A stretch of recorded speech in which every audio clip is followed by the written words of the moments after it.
Now, I don't really know much about these speakers. I haven't been able to really find anything out about them online. So they are made by a company called Luxor, and that is a Swedish company. So these speakers were made in Sweden. As far as I could find out, they was made in the early 70s, so probably 71 or 72. But I couldn't find a lot else out about them, so I don't know what power they are or anything like that. They are, as you can see, omnidirectional, so they've got one big driver in the middle pointing up and four little speakers, one on each corner round the outside. And these wooden cabinets are really nice cabinets. They're quite heavy, they're really well made, so I do think these speakers have got a bit of quality to them, because Luxor did make some decent stuff, and I think these speakers are pretty decent. Now, they will need repairing on the channel because I think they have suffered from the dreaded foam rot. I'm not 100% on that because I haven't had them apart yet and gone right through them, but when you look through the grills on the top, it does look like the surrounds on the drivers have rotted out, so they will need replacing. And I do think these speakers are quite rare, because I have never seen a set of these before, and when I was trying to find out about them online, there really isn't a lot of information about these speakers, so there can't be too many of these out there, else there'd be more information about them online. And just look at them cabinets there. They are lovely, the cabinets on these. They really are built well. And there you can see that they're Luxor Briljant or Briljant. I'm not really sure how you pronounce that. But the cabinets on these are really good. That's why as soon as I see them and looked at them and that, I thought, oh, I really want them because they look so good, these cabinets. And I do quite like the omnidirectional speakers. I've had a few sets before, and if you get a good set, they can sound really good, these omnidirectional speakers. I have had some bad sounding sets as well, so I'm not sure whether these ones are going to be a good sounding set or a bad sounding set, because I have not tried them yet. So you can see there, on every corner, they've got a little speaker in them, so one on every corner, and then in the centre there they got a nice big driver firing straight up. So when you listen to a set of these omnidirectional speakers, you are listening to the sound once it has been bounced off the walls and the ceiling. So they do sound different to a normal set of speakers that you'd have sitting in front of you. And if you look through the grill there at that driver, it does look like they have suffered the dreaded foam rot. That is why I've not tried them. I do think that surround is totally shot to pieces. So they will need stripping right down and going through on the channel. And if they need all new surrounds, I should have to get some and do it. But it's going to need 10 surrounds, isn't it? Because there is 5 speakers in each one. So that's going to take a bit of time doing that lot. But I do think these speakers are worth doing because I really like them. And now I've got them, I will get these speakers working again. Even if it costs a little bit of money to get all them surrounds and that, I will do it because I really want to hear these old Luxors back in action. So as you can see there, that driver in the second speaker doesn't look no better. It looks the same, like it has been had by the dreaded foam rot. So hopefully no one has used these old Luxor speakers while that foam is like that. Because if you use speakers when the foam is all rotted out, or even like speakers with the rubber surround, if that is all perished and you keep using them, you can really damage the drivers because there is nothing to hold them in place and they all start moving about. you can damage all the coils and really do a load of damage. You can kill the drivers.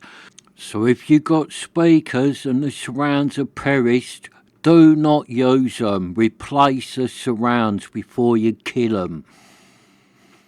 So I've got my tape measure here. I'll show you how big that driver is. So that looks like that's a 7-inch driver in there. Nice big 7-inch driver firing straight out the top. So let's have a look at the ones on the sides. They look like they're sort of a 2-inch, maybe a 2.5-inch little speaker in there. And you've got 4 of them, so you've got 1 on every corner.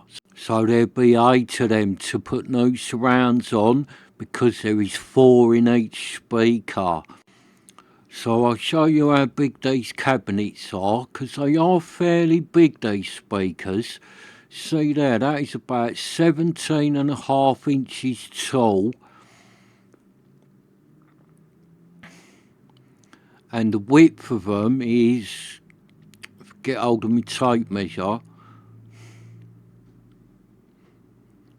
Right, so the width of them, they are about 11 inches across. And they are a square, these speakers, so they are the same size on all the sides that I'll show you there. So they're like 11 inches that way, and then they are the same this way, look, 11 inches again. So they are a perfect square, these speakers. And they're nice, these cabinets. That is a lovely bit of wood. And I'll turn them round and show you. I'll show you the sides of them, and you'll see they are all in really good condition, these old speakers.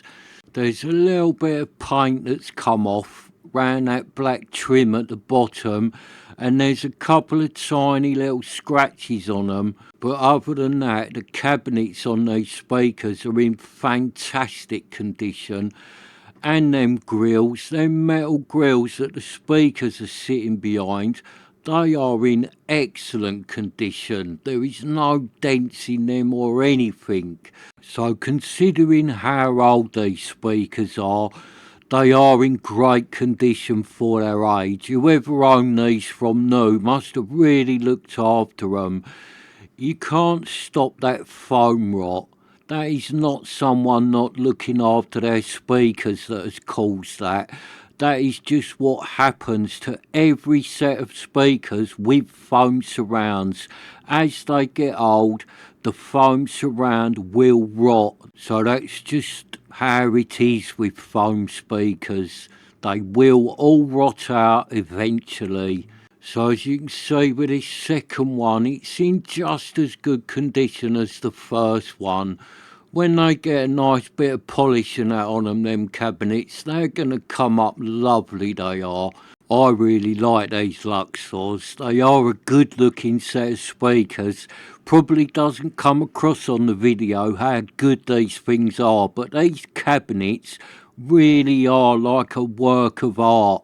These are not slapped together. These are built by a proper craftsman, a proper Swedish craftsman, a proper cabinet maker has made these.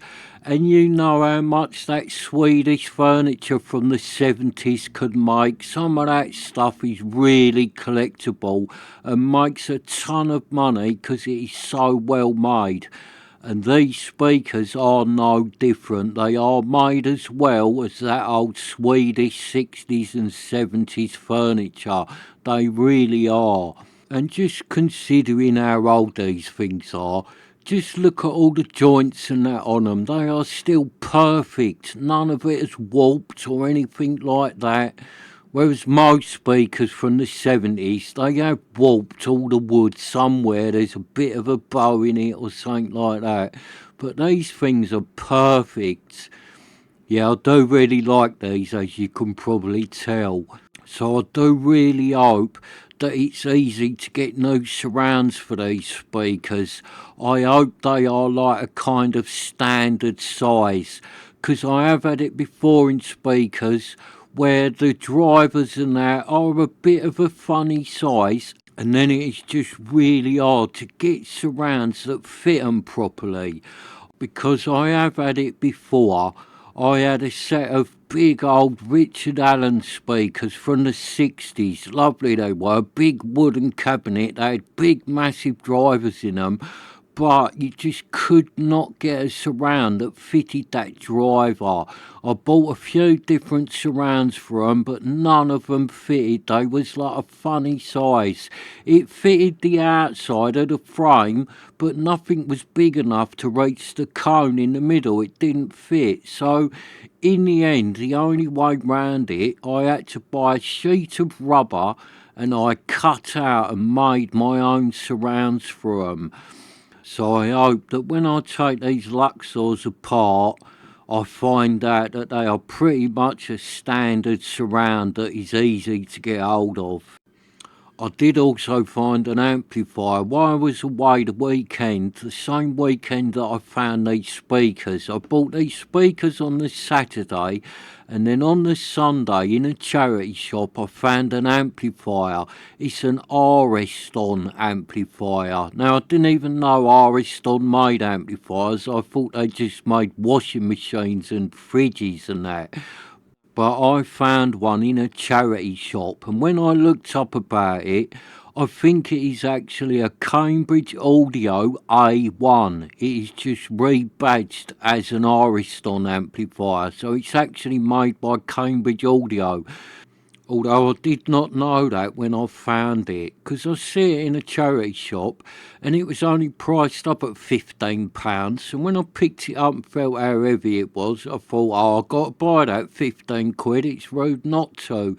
And then a bit later in the pub on the way back to the hotel, I was looking up about it, and that's when I found out that it might be a Cambridge Audio A1. So if it is a Cambridge Audio amplifier for £15, that's a proper bargain.